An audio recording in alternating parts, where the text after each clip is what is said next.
نظرم همه چیز از درون خودمون شروع میشه. 19 دی ماه سال 1405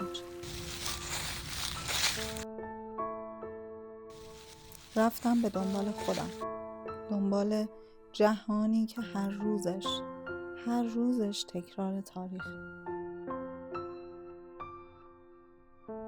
میبینم آن شکفتن شادی را، پرواز بلند آدمیزادی را، آن جشن بزرگ روز آزادی را.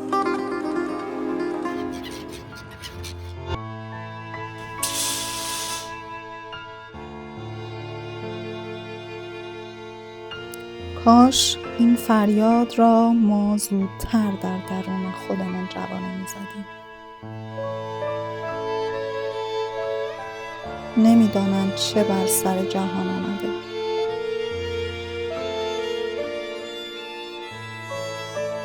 انگار طبیعت بیخبر است از تاریخی که بر انسان‌ها می‌گذرد.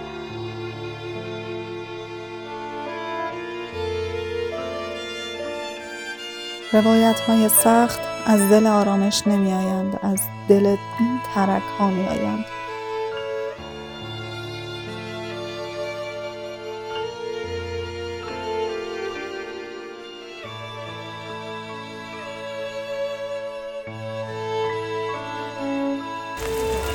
باران هنوز می‌بارد.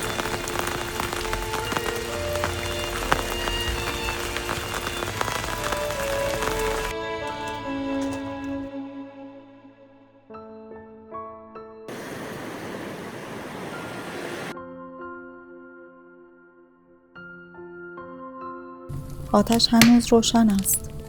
باغ هنوز نفس می‌کشد.